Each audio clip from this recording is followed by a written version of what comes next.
If you're here for the wild times and the spinny spins, welcome to Flamingo Fight Talk. I'm your host today, Kelby Cedarquist. And with me today is my man, my side man, and the top dog of the hour, Derek Schrum. How you doing today, buddy? Hey, how you doing? Doing good. Doing I good. like the spinny spin. The spinny That's spin. uh that's what I was ready for. Yeah, we're trying something. We were just playing around. We'll get back to the original intros, but I wanted to see what happened if we went off the top of the dome. So you can't hate on it. It's top of the dome. You never know. Spinny spins might come out. We might be Mac Miller. We might be talking about the fights. Who cares? We got a great card coming up for you here. Whoo! Did you guys see the presser conference? Oh, how you feel about that, buddy? 3-8 Chimaev versus Strickland. Yeah, that was a wild presser, wasn't it? It sounded more like a cod lobby. Brought me back to the Conor McGregor days. Man, my gosh, that was insane. I mean, there was we haven't had like a I'm not getting too much of religion, but we haven't had like a big religious almost ish conference. But like, I don't know. I He don't really kind think that was either. That was you know, just two dummies just like shouting at each other, and it was funny. I bully you might be one of the funniest lines I've ever heard. I'm gonna bully you. Oh, that was anyways. Yeah, so honestly, right off the bat, one of the questions Dana White got asked, is this one of the best rivalries all time? And he said top three. The other, in terms of heated rivalries, you gotta say, Jones DC is the other one, and Connor Habib is the third. Is Chimaev Strickland right up there? It's kind of weird. It kind of feels like it's come out of nowhere, though these guys have been talking at each other for a long time now. top three. Obviously, the first two you've said is definitely top two. Only other one I could think of off the top of my head for number three would be like Kamara Usman, Colby Covington, Usman maybe Covington, that's a good call. maybe Nate Diaz, McGregor. I don't want to say McGregor twice though, or yeah, twice. Rashad and Rashad and Jones. That was a kind Yeah, of big Rashad one. and Jones. Uh yeah, no, but I don't think No, anything like it's weird. Like this is a there. big one. I feel like. Yeah, no, it's there's something a little special about this fight. Me and my wife were watching this presser conference, and she's like, "They're faking it. They're faking it." Yeah, I'm like, "They're not faking it." I'm like, I was telling her, I was like, "There's only been a handful of times where I've watched a presser, and I'm like, those two people really don't like each other." And I get that yeah, feeling with this fight right here. These two people, I really don't think they're going to go outside of this ring after this fight. They're not going to talk to each other. Kind of like Habib and Connor. Habib refuses to say Connor's name. He's never said his name because they still don't like each other. And how long ago was that fight? It's been forever now, and they still, 2018. yeah. And Habib refuses to say that man's name. These fights become personal, and when these fight becomes personal, it makes for some good fun entertainment. But sometimes you just, I don't know. As a fan, I love it, but sometimes I'm like, dang, I wish they didn't go that hard. But sometimes it's just that's what you want. This is what we come to pay for. This is what we come to see. What do you think, buddy? I mean, I don't really care about the. I like a good little bit of shit talk in the press Yeah, conference. I'm not gonna lie, but like I don't think anything's as good. Nothing's ever gonna be as good as that like summer presser where like it's Connor versus everyone. no, yeah, And like, but some there were so many good ones back in like the 2016, 17, 18 press conferences. Honestly, I liked it when there was like more media there and less fans because like yeah, then it starts being like because you got more back and forth for the fighters. There's so much like cheering and wooing and stuff like that. And it's just like I get it, they're just selling tickets for it, but it's kind of like a little bit weird. But yeah, I don't know. It makes it feel like a roast battle in a high yeah. school gym. You know what I mean? Like with the reactions there. Ooh. Yeah, Well, but the biggest again, this was a fun one. Poor Joshua Van Tetzer Tyler only got asked one question each, and the rest was just Sean and Chimaev just going right at each other. And it was great because both of those two guys were just there and they were just loving every minute of it. I mean, Who else honestly, if I did was there, that? I'd have a blast.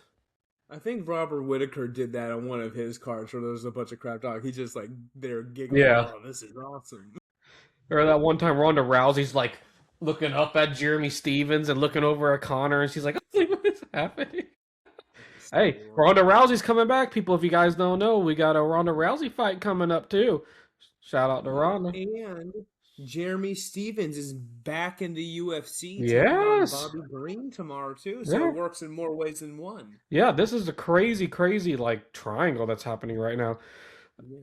I mean, I'm kind of excited to see Jeremy Stevens again. Let's get right into it. Jeremy Stevens, King Green. So I mean, isn't that the opener of the that's main the card? opener. Yeah, this is All perfect right, transition. Let's start there. Yeah, this is Jeremy perfect. Stevens coming back. I know, ended up being smooth. I was Yeah. going to ask you how you wanted to do it, but I we're mean, good. Jeremy yeah. Stevens returns to the UFC after his, good, really almost stellar run in bare knuckle boxing. And I mean, he did come back in 2025. I guess I should say that, but he left again. He boxed Mike Perry at BKFC, and Perry won that fight, got a knockout. Jeremy Stevens, let's just Yeah. talk about it real quick. Oh, Not the best record, 15 and no. 19 in the UFC. Not the best record, but a long career. Keep continue. Long career and a fun career. Yeah. In that, 18 wins were KOs. Like this guy, he's a gunslinger. He's always Yes. been a gunslinger. He's the hardest hitting 145er, as he famously said. Yeah. But, I love Jeremy Stevens. I mean, we literally this is one of those really fun fights for OG MMA fans. I mean, we got two very, very experienced veterans. I mean, in UFC, I don't want to say UFC history. Well, yeah, UFC history. I mean, they've been doing it for a very, very long time. I mean, King Green, he's great at using shoulder. I mean, he gets in there, he does a lot of shoulder rolls as defense. I love watching King Green. And then you have a fun kind of brawler style with Stevens. I don't know, because I've really been thinking about this fight, and I have no idea how this fight's going to go. But the one thing that's really bothered me with this fight is the betting odds. I'm going to get right into it. Use that'll get right into it with the betting odds. King Green, a negative 305 favorite with Jeremy Stevens at a plus 240 underdog. I understand why they're giving Jeremy Stevens a plus 240 underdog because his most recent fights, and then King Green did get the dub recently. Yeah. But I'm looking at this is just two veterans that have been in the game for so long. I think it's a lot more even of a matchup than a plus 240 underdog for Jeremy Stevens and a negative 305 favorite for King Green. I mean, that's kind of crazy odds. They're really, really leaning for King Green. On that. You ready for this? I'm Yeah, going to challenge challenge me. you on that. Go ahead. All right. Well, first of all, let's be kind. Okay. Combined age of these fighters going in, 79 years old or 78 years old. 64 combined UFC fights between the two of them. Yeah.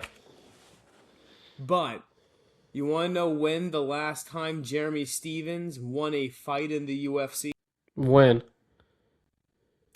2018. Oh, I didn't realize it was that long. I am sorry. I really thought it was like early 2020, 2021. You think, right?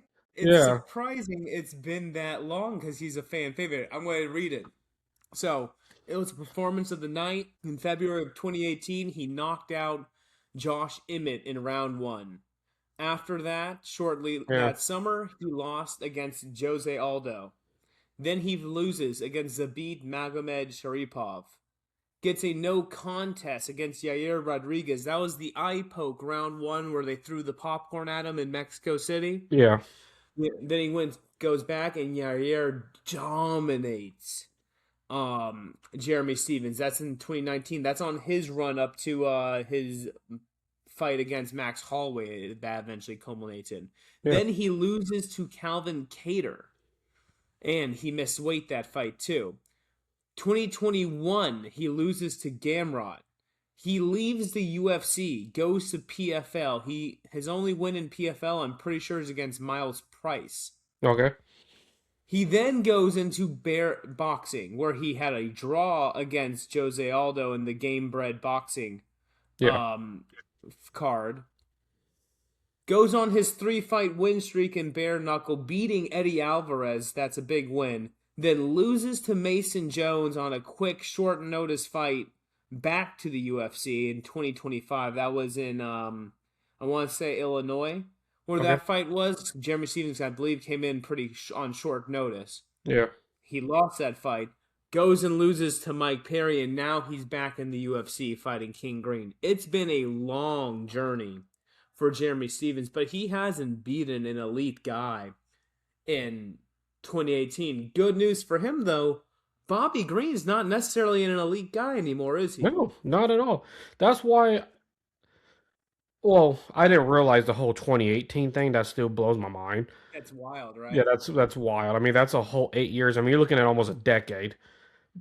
But when I was thinking, because in my head, I'm thinking of the old Jeremy Stevens still for some odd reason, and I'm thinking of old King Green, but I know that they're both in very much their later stage in their UFC career. So I was like, why are they giving Jeremy Stevens such an underdog Yeah. value? But when you start saying your things that you've been telling me, it's like, okay, I understand why the DraftKings is putting it that far negative for Jeremy Stevens. The Because plus worst losing 240, streak yeah, of Bobby Green's career was 2014 loss to Edson Barboza, a 2016 loss to Dustin Poirier, and then a 2017 loss against Rashid Magomedov, yes, tied with a, I believe, fight of the night. After that, a fight of the night draw against Lando Venata, one of his signature performances. yeah, But yeah, when we're talking about this, two veterans, but no, I mean, Jeremy Stevens absolutely reached different highs, I would say, than Bobby Green. Far better guys, yes, I would yes, say. yeah, Became exactly. that elite gatekeeper at featherweight. Bobby Hmm. Green, lightweight's a harder division, and so the guy, but he has still functioned as that guy for the most part, always putting on fun fights, though. So I think it's fair to put Jeremy as a bigger underdog than Bobby, but it's tough because like Jeremy can still crack, and Bobby Green's going to be standing there. I mean, he's going to be moving. He's always on his bike. Don't get Yeah. me wrong. But he's going to have his hands down. He's going to have his chin in the hair, and Jeremy's going to be throwing heat-seeking missiles at that chin. Oh yeah, 100%. That's how Jeremy Stevens is a big brawler. He's always been known as the brawler guy, even though that he hasn't had the most success. But it's just this style of fighting. It's a really fun style of fighting to watch. You can't hate on it by any means. One question before we switch into the next fight. I have one question. Do you think that either one of these fighters put the gloves in the middle of the ring before the end of or at the end of the fight? But you know what I mean. It's hard to say. Like I feel like Bobby Green's not near retirement. Okay, so first of all, one more thing. I'm picking Bobby Green to win this fight. Bobby Green too.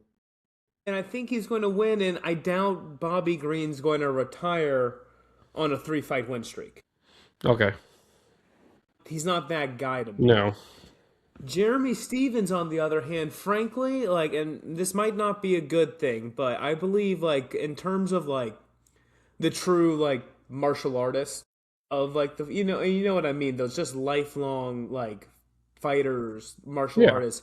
I think Jeremy Stevens is absolutely one of them. So I think this guy is going to be competing as long as he can possibly compete. I don't think he ever is going to retire. I 100% agree with you because Jeremy Stevens is that guy that's going to It be might not fighting be at at the top 45, show, 46 but years old. Yeah. it might He, not be at the top show, but I think he'll go into his 40s, I think. oh, yeah, no, he's going to do other type of promotions and just keeps fighting. It's just, he's one of those guys that just Yeah. loves the game to love the game. And sometimes you got to respect that. It's really fun to Yeah. see. What's your pick? Oh, Bobby Green all day. Yeah.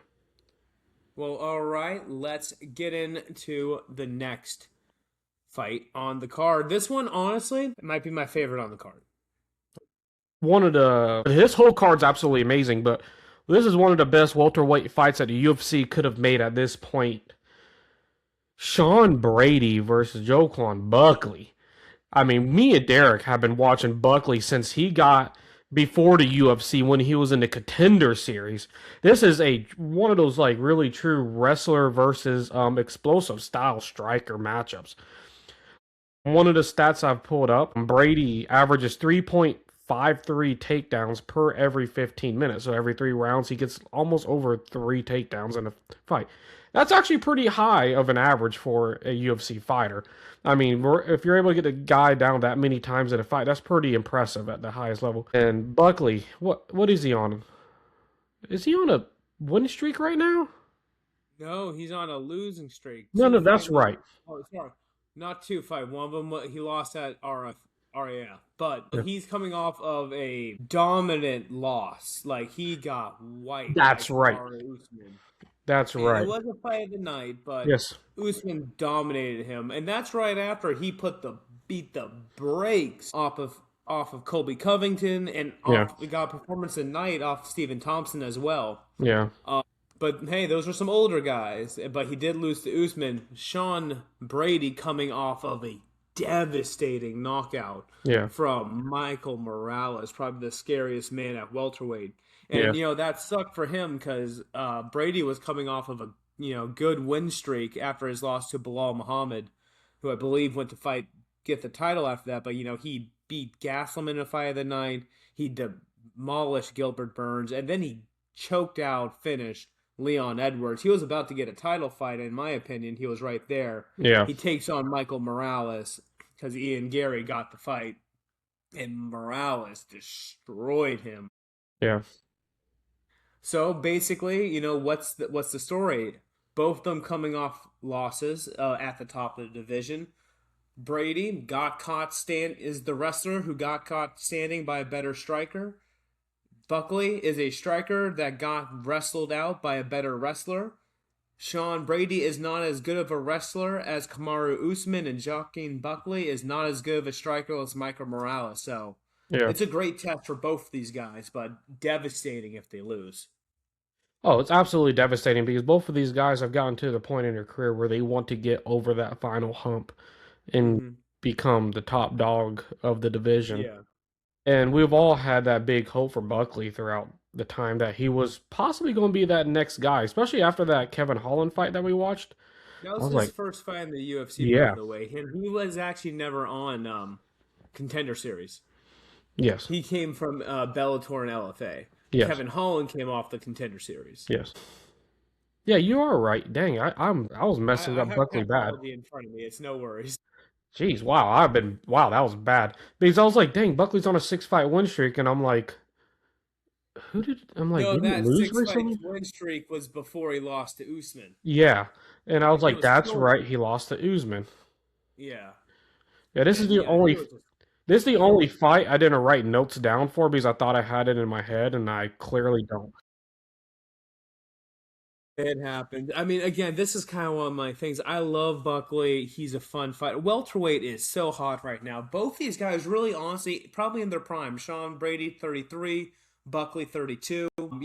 They're right in there with, Shavkat Rahmanov, Bilal Muhammad. Yeah. Leon Edwards is falling down now. But they were with Michael Morales, who has made his way to the top. They were up there with Carlos Prates and Ian Gary, who worked their way to the top. You know what I mean? Like welterweight, the top. These are all elite guys now, and I include these two, even though they're the ones that have lost. And Kamaru Usman's still hanging on at the top of that division, not necessarily going away, especially with a potential shot against Islam Makhachev. And that's kind of the issue. Think of it. All these guys, these two got to get another 2 wins against that group of people. And we saw how the monster that is Carlos Prates last week. I know we can't talk about it because there's so much to talk about tonight. But these guys, these are all monsters, savages. And it's violence. You know what I mean? Just straight violence. Welterweight is might be the most exciting division right now in the UFC. It's electric. There's so many good fighters at welterweight at the top. So many. Whew. And now they got to, and like we're saying, now they got to, like, hey, these guys, they're both coming off losses. We got to feed you to each other because we got to break down these rankings because there were so many guys Yeah. on.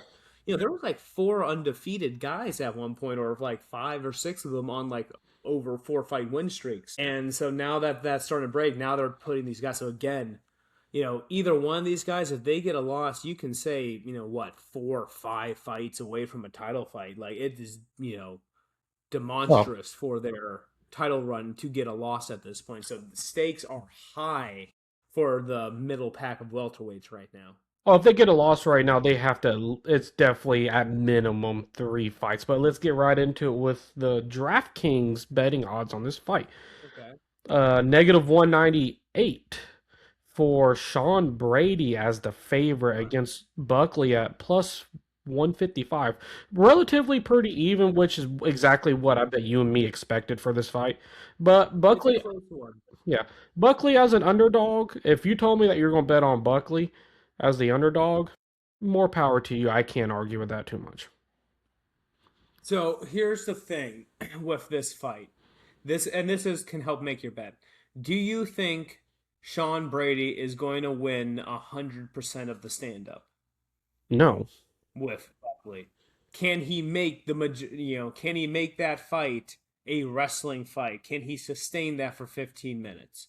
Can Buckley fight off the wrestling for 15 minutes and make it his fight in the standing? Because Sean Brady, he's not bad on the feet, but he can get lit up, and we know Buckley carries power. Yeah. And that's going to be the thing. This is going to be a cardio battle. Sean Brady needs to take Buckley down early Yeah. and, put the gas on him and take away some of that power. That is his, frankly, only path to victory. That literally is his only path to victory in this fight. And you couldn't have said it any better right there. Uh, yeah. I mean, if Buckley keeps it on the feet throughout this whole fight, It's Brady, a you're matter going of when. yeah, it's a matter of when. And Brady, you're going to have a tough, tough fight. But Brady, And I you keep pressure and I on and get love him Brady. down. Yeah. He's my favorite fighter at welterweight. Yeah. Carlos Prates are really making a contender there, but Sean Brady, I'm still in his corner. He's my favorite of the welterweights, but this is such a dangerous fight for him, and he needs to get Yeah. it right if he wants to get back in the title picture. 100%, 100%. I want to talk about Carlos Protest so much right now, but hey, Just one of the best, one of the best performances I've seen in a like. It what? Yeah. reminds you of why you love Yeah. MMA, watching people like Carlos Prates, like Khalil Roundtree's another one. Yeah. Just like you, and like I know it's the Muay Thai aspect of it, like it's just the super fun, tough kickboxing. And JDM, hey, that guy's tough as hell to Yeah. be able to put up with as much as that did. We have not You seen know, that high end of Muay Thai in the UFC yeah, in a little while, and it was it's been a very nice minute. to see. Let's get right into it to the next matchup, starring at Who's your heavyweight. pick, Yes, Buckley or Brady? my mind says Buckley, my heart. No, no, reset that. My mind says Brady, my heart says Buckley. One more question. This fight originally, when it was made, I believe, was supposed to be a main event Yeah. for another card. Now that this is a 3 round fight, who do you think this favors more, Buckley or Brady? I think it favors Brady, but puts more pressure on Brady. Yeah, like I said, I But that think makes it's any weird. sense? The longer the fight goes, I mean, no one can wrestle for 25 minutes. Yeah. Apparently Khamzat Chimaev can. We'll get to that later. But Yeah. and Islam Makhachev, and they all have to get through Yeah. him at the end of the day too. Yeah. But No one can wrestle for that long. Hype of most of the time. yeah, Don't come in the comments on me. But but it anyways, is you're right. Let's but get it into the next, real the quick. heavyweights. Real quick, it is very, very hard to get somebody to the ground right off the bat. Let's get to the Yeah. heavyweights. Great. I hope this is another great heavyweight match, man. We have had some banging heavyweight matches with Alexander Volkov against Waldo Cortez Acosta. Hold on. You cannot say I'm sorry. I know we can't talk about last week's card, but you cannot say great heavyweight performances after the snoozer tied to Avasa put on last week. He needs to be cut. Anyways, let's talk about good That heavyweights. one's already left my mind. Okay, I'm a Thai fan, and I just don't want to think about that. But anyways, sorry, Thai. Again, Alexander Volkov. Alexander Drago Volkov going Yeah, against Waldo Salsa Boy Cortez Acosta. I am jazzed for it.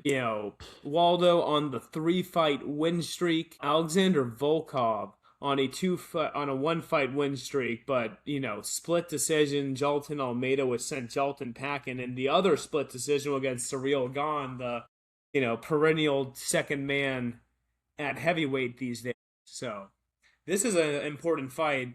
yeah, Cortez hasn't fought this level, with exception to Sergey Pavlovich, I would say, and that he lost that fight. yeah. So, how are you feeling about this? Can Man, Waldo? Sorry, I know I just asked you. His move is he's pretty mobile. He has a good jab, and he has banging power because he used to be a pitcher. And it's just one of those things where it's like he's good jab and good finishing instincts, fairly athletic, but Alexander Volkov, he's as far as kickboxing goes, like pre-Surreal Gone moving up the rankings, he was kind of the best kickboxer in the division for a long time, and he's still dangerous. man, Volkov, man, that is a big man. He's what you'd call a true technical giant. I mean, by any means, with an 80-inch reach and a 6'7" frame. Six. Yeah, dude, 6'7" freaking range is absolutely insane. I mean, this is you. He has always used that to his advantage to pick apart his opponents, which is going to be very, very fun to see against Waldo. And Waldo's a true kind of power puncher. People don't usually put him into that category, but when you watch a lot of his Yeah, fights, he's a true power puncher, and he needs to just. Thing is, he needs to just get into range with against that reach advantage, and if he can throw like some good true blitz type of punches and get in there, yeah, he has a very, very solid good chance to win this fight. But I'm just getting right off the bat, I'm definitely leaning Volkov on this fight, but be careful. Waldo, if he gets in there, man, Volkov gets kind of weird when people get on the inside. He's not that good when people get on the inside as much. yeah. He got elbows, so he Yeah, again. He's good, and he is good. you look through him. His recent losses. You ready? Yeah, Surreal Gone, Tom Aspinall, Surreal Gone, Curtis Blades, Derek Lewis. You know that's his yeah, only UFC losses. yeah, The best guys in the division. Waldo, Pavlovich, and Marcos Rogerio de Lima, and that's it as well. He's beaten everyone else, but he hasn't beaten some of the guys that Volkov. Volkov knocked out Alistair Overeem. He's he choked out Tai Tuivasa. Like he's been a destroyer. Fabricio Verdum, Stefan Struve, Roy Nelson back in the day. It was Derek Lewis that stopped his initial, winning streak, and I think that's how Derek Lewis got up to the. That was on the Habib Connor card. Derek Lewis, yeah, when he, Want to hear a yeah, fun exactly. statistic? Go ahead. Um, if Waldo can get Volkov to the ground, it's highly unlikely with this statistic. Volkov's last three fight, every time somebody tried to take him down, he has 100% defensive rate on takedown defense right now. No, he is a takedown master, defense master, Yeah, Volkov. And you know what? I'd be surprised if it happened because takedowns are not in Cortez's wheelhouse. no, it is not at all. So this is going to be one of those people. This is going to be one of those true stand-up heavyweight bout matches. I hope it's not a sleeper. I hope it doesn't become one of those. But if it stays and they keep it swinging, it's going to be a fun one to watch. I think if it goes long, it absolutely favors Volkov. Yeah, I think that he has far more veteran tricks. He is carrying the bigger tool bag, for yeah. sure between the two guys. But Waldo, he's dangerous. What's the age difference between these guys? Volkov 37, uh, Costa 34. So only 3 years, but it's one on the right side of 30 and the other on the wrong side of 30. So youth has to go towards Cortez, 19 fights in his career versus the 50 fights in Volkov's career. So definitely mileage on the veteran there too. So, but he's remained pretty durable. So that tends to be the his enduring, why he's not ranked number 2 still. You know what I mean? Yeah. Like Yeah. fun, great, honestly a great fight. Who do you got? Gosh, I feel like I've picked every single favorite in DraftKings on this one, and I usually don't. But I got Volkov on this one too. Yeah. I feel like Waldo can get it done. I think Yeah. he's going to be pressing early. I think it's not going to be a finish. I think he is going to win the first round on activity. I think he is going to probably win the second round close, and then I think he is going to gas, and Volkov is going to beat the crap out of him in the third round, and it's going to be a matter of him not getting finished. But I think Volkov will also be tired in the third round. Yeah, that That makes is complete sense. how I think this fight's going to go. Yeah. Yeah. I mean, it's weird, man. I've never been like a person that picks all the favorites, but we have still got Volkov. I just don't see Waldo being able to get enough strikes landed throughout the fight. It's hard. I don't think he's going to start going downhill on Volkov. Correct. He's too defensively good, Yeah. but I think he can beat him on activity until he gasses, and then he Yeah. needs to hold on. I mean, yeah, I mean, we both picked Green. I picked Brady. I know your heart's with Buckley. I am Yeah. going with the underdog and Costa here. I think Yeah. I have a feeling he's getting it done, but yeah, you're going that. So let me guess. Let's go into our co-main event. Flyweights, and I always love when they go from heavyweights to flyweights. It's Yeah. such a fun time to That's a dramatic just give me difference. that nice, And if for whatever reason the heavyweight fight is boring, I don't think this one's going to be boring. Tatsuro Taira takes on the new champion Joshua Van. Yeah, and you know what? This time the challenger is the favorite. Yeah. So it is a story of Tatsuro Taira's elite wrestling and finishing abilities against Joshua Van's, young man's game of just aggression and getting after it, really. Just KO after KO after KO. He's a dog. What else can you say? Tyra's a very, very good wrestler slash grappler slash on the ground. He's extremely good at positional points when he He's a, gets on the you ground. know, He's very, very good at knowing what he wants to do and getting into that position on the ground. It is a very, he's very fun great guy to at watch. seizing the position and laying effective ground and pound. And it's great. And he's been in the UFC for honestly ever just quietly building up an insane win streak. Yeah. With even though he did lose to Brandon Royval in a split decision fight of the night. But like outside of that one fight, this guy, 8 wins in the UFC, almost all of them finishes. Um, Yeah. This one was really Joshua Van, very similar thing. 9 wins in the UFC, only one loss. That one loss being against Charles Johnson, where he got blitzed by that uppercut. yeah. Um, what are you thinking? How do you think this fight's going to play? You have a very, very technical, seasoned wrestler going up against a true boxing machine. And Yeah, Joshua Van, I mean, he lands a staggering, an amazing 8.9 strikes per minute. I mean, that's absolutely insane. But one thing with flyweights, it's very, very different than some of these higher weight divisions. Flyweights are able to get around the mat fast, which is obvious. Let me just make sense. yeah. Which means a lot of the times when flyweights get down, they like to get back up and they're able to move around the mat They're really able to quick. just pop back up, Yeah. spring up all even. These are the most athletic Yes. individuals in the UFC. Yes. So it really comes down to can Joshua connect at a very high consistent rate, or is Tyre able to get him down to the ground and keep him down to the ground? For me, I usually like to lean towards the wrestler in these matchups, even though this is the current champ right now, but he is a very, Yeah. very young champ, very recent champ. And he got it due to injury too. Correct. I mean, he caused the injury, Yeah.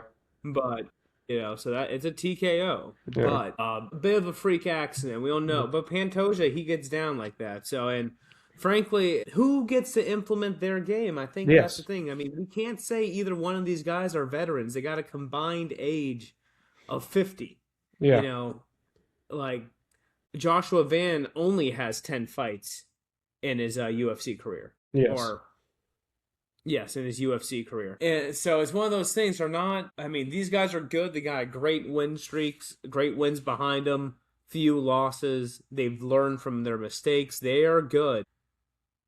But who gets to implement their game? Will it be the wrestler Tetsuya Taira or will it be the action man, Joshua Van?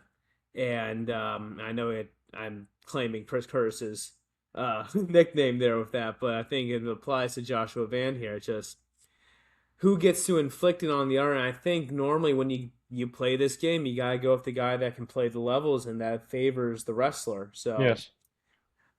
I think we gotta go with the favorite on this one, buddy. Yeah.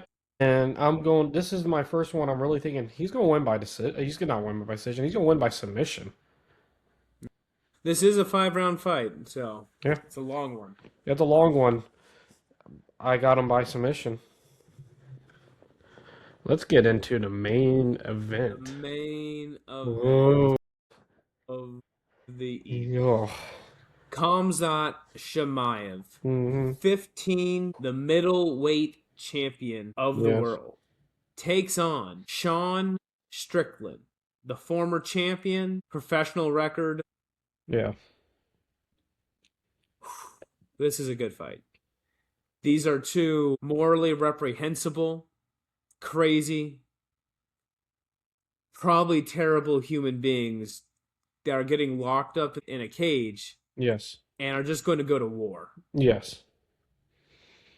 We This- hope. We hope. Kamza might lay on him and Sean might just jab and teep him, looking like a deer in headlights. Wouldn't that be terrible? After that press conference, if it's just like, Sean jabbing while Kamza desperately tries to just Sean, you have to show up for this fight.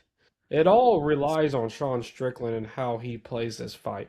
We know what we're getting out of Hamza. We obviously know what we're getting out of Sean, but which Sean are we getting out tomorrow night is really what's going to tell this fight.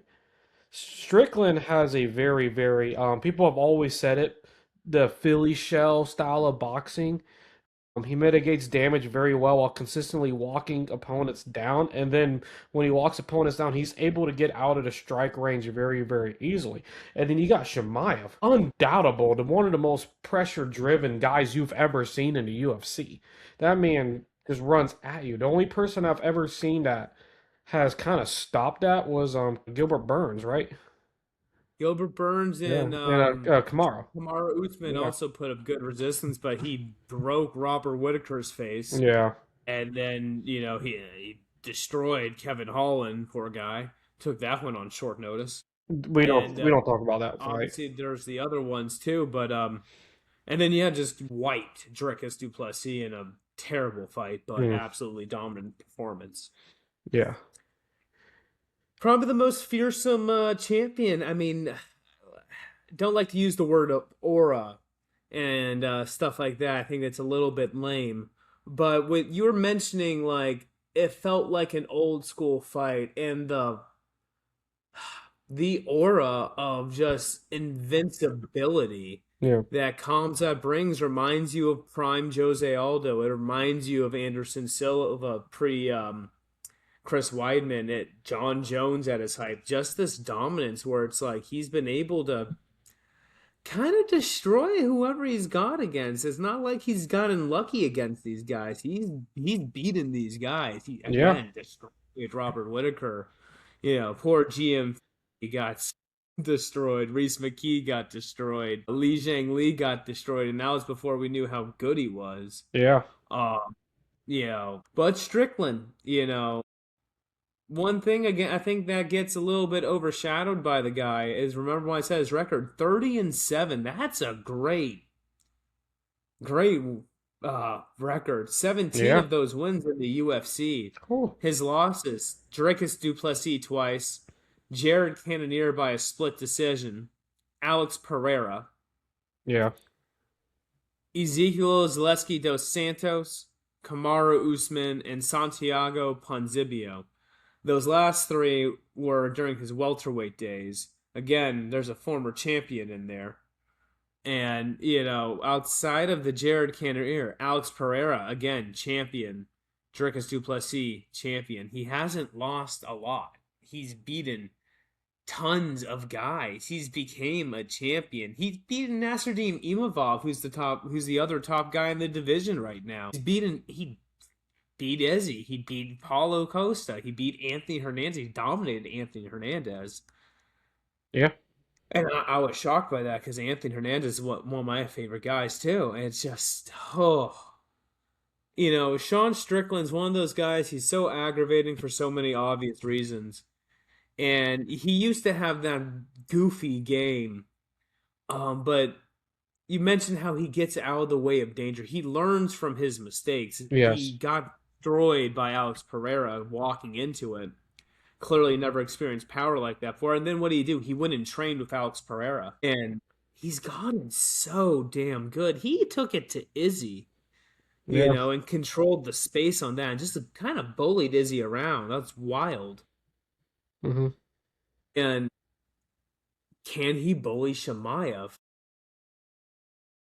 His Sean Strickland's later career has been special, and you can tell he has a very, very high fight IQ. He has such a complete game, but he has no B game. No, he has no B game. He's able to adapt really well in the octagon and understand what his opponents are trying to do to him, and he's able to mitigate that, but he's not going to change. He's not able to switch up his attacking style. He He makes it his fight. he makes But it like that's the thing. exactly. And he kind of always makes it his fight though. Yeah. Guys can't hold this. Guys cannot hold Sean Strickland down. Only guy that ever did was Kamaru Usman way Yeah. back in the day.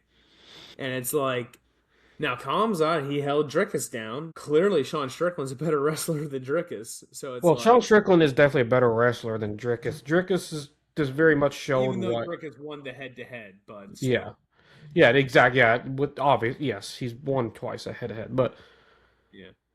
and that we've always kind of questioned that with Dricus if he ever faced a very, very high level wrestler, what's going to happen. We've Hey, seen what happens with Sean Strickland against high level wrestlers, and Sean Strickland has always been able to learn from his past fights and able to adapt. I don't know. It's very, very weird fight. It's tough because it's basically a gets thing. Do you think it's going to go long or do you think it's going to go short? That's what Because everybody is saying.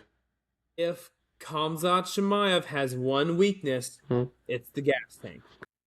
To the people, And Sean does not have that weakness. I've been seeing online that there's been, well, not online, well, I've seen DraftKings was saying, well, people somehow inside of DraftKings was saying that there's been a considerable amount of bets placed on Hamzat Shemaev to win by TKO or KO.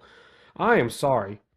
Hamzat Shemaev is going to keep on his game plan, and he said it in the presser too. He's going to go for the submission. If you're going to bet on this fight, it's Hamzat Shemaev by submission or Strickland by decision. I don't see it either other way. How do you feel? Sean Strickland having never been submitted in his professional career. Yeah. No, I think if yes, I know that, but I think only way that Hamzat win is by submission. And I think Hamzat is definitely the best wrestler. He might be the best wrestler in the UFC. I'm not gonna make that full He argument right definitely, now, but he's top five. I don't know if And he's the best. He's definitely the meanest. yeah, yeah, meanest is definitely a good word. If anybody was going to submit Hamzat in this division, it's going to. Oh, no, sorry. Anybody's going to submit Sean Strickland in this division is going to be Hamzat. Yeah, yeah, for sure. Yeah. And like it's a tough one. I can see Sean getting it done. That's the thing. I can Yeah. see his I can see his jab interrupting Kamzat just like kind of blitzing in. Kamzat doesn't have the best stand up either. That's one of those things. He has an No, aggressive style. And if he can hit hard for sure, but if you're talking about like pop on the jab, actual like, getting that technique, the turnover of the punch, delivering the power, Sean Strickland, not a power puncher. no. Definitely, I think carries a better punch though than Khamzat Chimaev. It's a shot versus a club. You know what I mean? You're talking about just pure strength. Yes, Khamzat Chimaev probably most likely the stronger between the two, especially if they get locked up together. At the same time, Strickland he has great finishing instincts. He doesn't get the most finishes, but he knows when to, once he starts getting you with that jab, interrupting your rhythm, if he starts standing like a punching bag in front of you, he's going to throw combinations on you and rack up that strike count. Kind of like Mm. Max Holloway in a way. He can box you up pretty good. And if Chimaev gets tired in front of Sean Strickland, what do you think's going to happen to him? Like, that's a scary thing to be. Can Sean survive the onslaught? I guess that's always going to be the question against Chimaev. If Sean survives, Sean's gonna pick Hamzat apart all day, every day. No disrespect to Yeah. Hamzat, it's just how it is. Who do you got while we wrap this up? Well, the odds say Strickland's a plus 425 underdog, and that is disrespectful. Yeah. But I don't want to root for. I'm not rooting for Strickland. I don't want to pick Strickland. Don't you feel like he might get it done? I just feel like he might get it done. This is the only fight I have not written down or written down what I have picked yet. It's literally gonna be off the brain whenever you pick because like what I said earlier. It's either Hamzat by finish or Strickland by decision. There's no in between. 5 rounds too. 5 rounds. And you always got to consider that too. It makes a Is it difference. fight of the night? Yeah. Oh yeah. I mean, it has some Unless there's a competition. finish in the first round. But if it goes past It first has round some fight of night. competition. It has some competition on this card. It's a good card. I'm just stalling because I don't. All right, I got mine. Strickland by fourth round TKO is my official prediction. Wow. Yeah. Wow. I think he's going to survive the onslaught. I think Kamzat might get a 10-8 in there. I think he's going to gas. And I think Strickland's going to pick him apart on the feet when Kamzat's tired. I think he's going to blow. Because here's the thing. That press conference, if you're going to ask who won the press conference, I think Kamzat won the press conference. Hysterical lines. Yeah. Again, two terrible people, but hysterical lines. I'm Yeah. going to bully you. Hysterical. Yeah. But who's in the other's head? I think Strickland's in Kamzat's head, and he's already an emotional fighter. Well, yeah, you definitely saw it in the presser too. I mean, Hamzat definitely tried to keep it. It was weird. He's the one that stomped at Strickland. Yeah.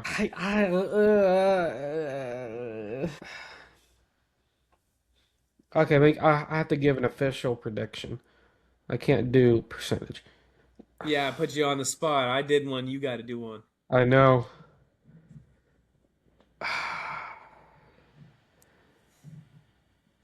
5, 4, 3, 2, No. 1. Strickland by decision. Oh, we're both picking against Chimaev. I convinced you, didn't I?